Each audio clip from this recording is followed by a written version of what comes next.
सत्संग का लाभ लेंगे। पर 1 करोड़ों की बात बताएं, भक्त भगवान और भक्ति का ग्रंथ है भागवत। इसमें भक्त भी हैं, भगवान भी हैं। और देखो भाई, भक्त तभी है जब भक्ति हो, भक्ति के बिना भक्त हो ही नहीं सकता। तो भक्ति भी है, भक्त भी है और भगवान ही है। इन तीनों का सम्मिश्रण ही भागवत भगवान है। सभी वेदों का सार भागवत। श्रीमद् भागवत महापुराण के अक्षर अक्षर में हमारे श्याम की श्यामलता समाई है। ये कोई साधारण पोथी नहीं है, नाच गाना का विषय नहीं है कि तुम 3 घंटा आए बैठे 4 ठुमका लगाया, राधे राधे राधे राधे, 7 दिन बाद सब आधे आधे। नहीं नहीं, भागवत भगवान साक्षात युगल सरकार नंदन नंदन यशोदानंदन भगवान कृष्णचंद्र भगवान का साक्षात वांगमय स्वरूप ही श्रीमद् भागवत महापुराण है। जब ठाकुर जी लीला पूर्ण करके जाने लगे तो उद्धव जी को और मैत्रेय जी को अपना ज्ञान उपदेश सुना रहे थे। तो उद्धव जी ने प्रणाम करते हुए आंखों में अश्रु भरते हुए कहा, भगवान आप जा तो रहे हैं, पर हमारी आदत तो अब आपको बिना देखे पड़ते जीना ही मुश्किल है। आपके देखे बिना हम रह ही नहीं पाएंगे। हमारी आदत पड़ गई है, ऐसी लत लग गई है। देखो, जिंदगी में लत भी हो तो ऐसी हो जिससे सत्संग प्रारंभ हो जाए। आदत भी डालनी चाहिए, ऐसा नहीं। कई लोग कहते हैं महाराज हमारी आदत बड़ी बुरी है, इसको कैसे छुटकारा दें। हमारा एक सूत्र है, आपको एक आदत को छोड़ना है तो दूसरी आदत डाल लो, बुरी आदत को छोड़ना है तो अच्छी आदत प्रारंभ कर दो, दूसरी अपने आप छूट जाएगी। आहा, तो उद्धव जी कहते भगवान आप चले जाएंगे, हम कैसे रहेंगे, हम क्या करेंगे। भगवान मुस्कुरा कर बोले, उद्धव जी आप परेशान मत हो, आप अपना मन खिन्न मत करो। हम अपना तेज श्रीमद् भागवत रूपी सदग्रंथ में रख करके जा रहे हैं, और जो भागवत भगवान की शरण में आ जाएगा वो हमारी ही शरण में बैठा होगा। देखो, हम सब जीवों का जब घूमने का मन होता है, संसारिक व्यक्तियों का, तो ऊटी, शिमला, कनाडा, भूटान, नेपाल आदि आदि, मुंबई, दिल्ली शहरों में, अन्य देशों में जाते हैं। जो जितना धनवान उतनी बड़ी लंबी यात्रा। लेकिन कभी कभी तीर्थों को भी जब घूमने का मन होता है तो वो कहाँ जाते हैं। एक संत बोले, भैया सांसारिक जीव जब घूमने जाते हैं तो पृथ्वी पर अनेक शहरों का विचरण करते हैं, पर जब भी तीर्थों को घूमने का मन होता है तो वो भागवत कथा में आकर के विराजमान हो जाते हैं। इसलिए 7 दिन ये सभी तीर्थ हैं। आज पूज्य महाराज जी जब जगतगुरु भगवान के चरणों में हम विराजमान थे गाड़ी में, तब हमने निवेदन किया, महाराज जी विश्वनाथ से ब्रजेश्वर, ब्रजेश्वर से बागेश्वरनाथ। महाराज जी बोले तीनों एक ही राशि है। और प्रारंभ के दिन कहा था, फिर पुनः पुनरावृत्ति करते हैं, एक तरफ विश्वनाथ है तो दूसरी तरफ बागेश्वरनाथ है। तो ऐसी ठाकुर जी के स्वरूप में श्रीमद् भागवत कथा में हम आप सब 6 दिन से लगातार गोता लगा रहे, खूब आनंद के साथ। जैसे हनुमान जी कृपा कर रहे हैं, कुछ खड़े रहते, कुछ बैठे रहते, कुछ झूमते रहते, कुछ आते रहते, कुछ जाते रहते।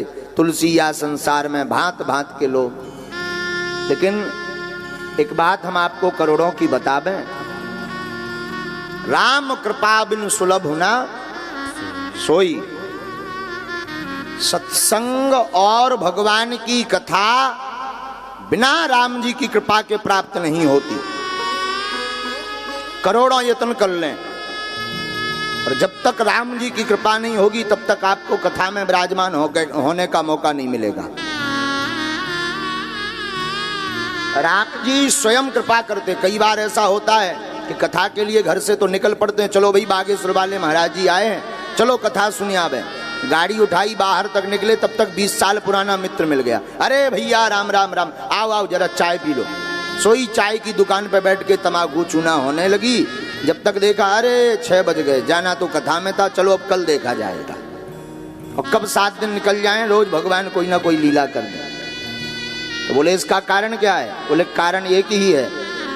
बोले सत्संग में जाए बिना विवेक नहीं खुलता, विवेक जागृत नहीं होता, परंतु सत्संग भी सबको नहीं मिलता। जिसके ऊपर राम जी की कृपा होती है वही सत्संग में आकर के विराजमान होता है। राम कृपा बिनु सुलभ न सोई।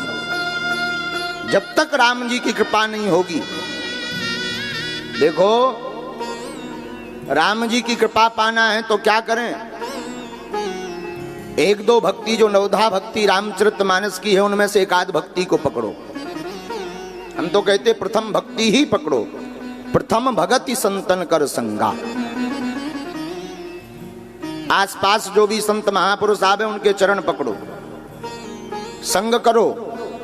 उनकी जो वाणी मुख से निकले, जो आशीर्वचन मुख से निकले, उस वाणी को ग्रहण करके अपने जीवन में उसे उतारो।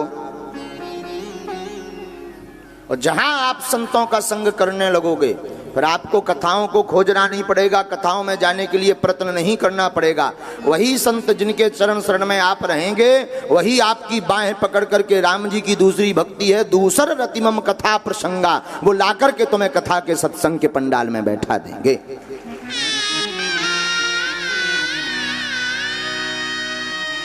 तो भगवान की कथा बोले किसको मिलती? बोले जिन पर संतों की कृपा होती।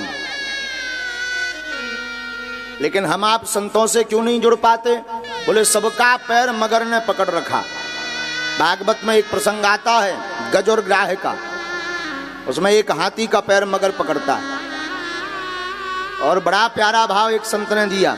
बोले देखो भाई, हाथी का पैर मगर ने पकड़ा, उस गज ने स्तुति की भगवान की। जब डूबने लगा तो भगवान बचाने दौड़े और ऊपर से ही चक्र सुदर्शन छोड़ दिया ये बच जाए। और जो मगर था उसको काट डाला चक्र सुदर्शन ने, उसका वध हो गया, उद्धार हो गया। तो किसी ने भगवान से पूछा आप एक बात बताओ, आपको बुलाया किसने? भगवान बोले गज ने। अच्छा आप आए किसके कारण? भगवान बोले गज के कारण। आपकी स्तुति किसने की? भगवान बोले गज ने की। लेकिन सरकार पर आते ही सबसे पहले उद्धार आपने ग्राह का क्यों किया?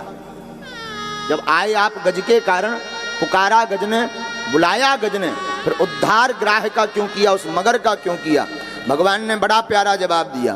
बोले देखो जो हमारा भक्त है उसका तो कल्याण होना ही होना है, पर जो हमारे भक्त के चरण को पकड़ लेता है हम उसका पहले उद्धार कर देते हैं। तो अगर हम आप भक्त ना बन पाए तो घबराना नहीं। कई लोग कहते महाराज अब बुढ़ापो आवो, अब क्या भक्ति करें, जिंदगी भर पाप कर्म किए, अब बड़ा मुश्किल है, मन ही नहीं लगता, मन बड़ा विचलित, गंदे विचार आते हैं। कोई दिक्कत नहीं, तुम जैसे हो वैसे ही ठाकुर जी के चरणों में जाकर कहो आज से तुम हमारे और हम तुम्हारे।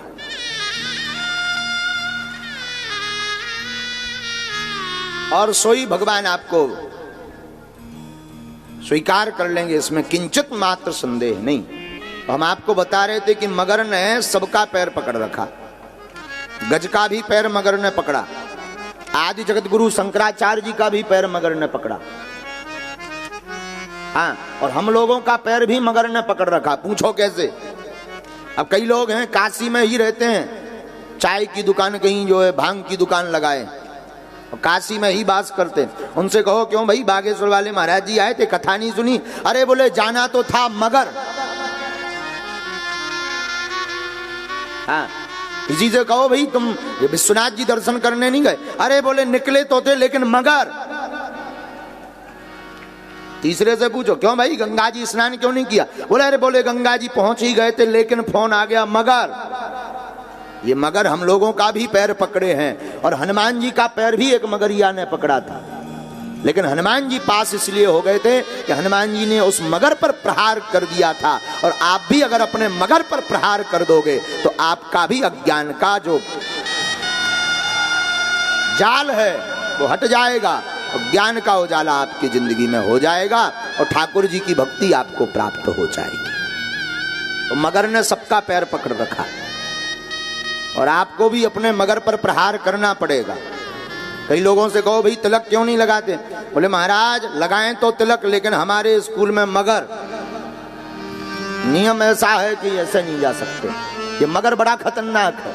हम तो यही कहेंगे मगर को मारो गोली, चाहे जहां रहो वहां मस्तक पर तिलक, कंठ में माला पहन करके चलो। हाँ, कितना करेंगे, क्या करेंगे, स्कूल में ज्यादा से ज्यादा नाम काटेंगे सो उनकी ठटरी। हाँ, नाम काट दें तो 2-4 लोगों को और नाम कटवा लेना, बाल बच्चे उन्हीं के भूखे मरेंगे। तो मगर पर प्रहार करो, हिंदुओं को, सनातनियों को अब मगर पर प्रहार करना पड़ेगा। अपने निज स्वार्थ के मगर पर प्रहार करके राष्ट्रवाद पर भरोसा करना पड़ेगा साहब, तभी सनातन का प्रचार होगा।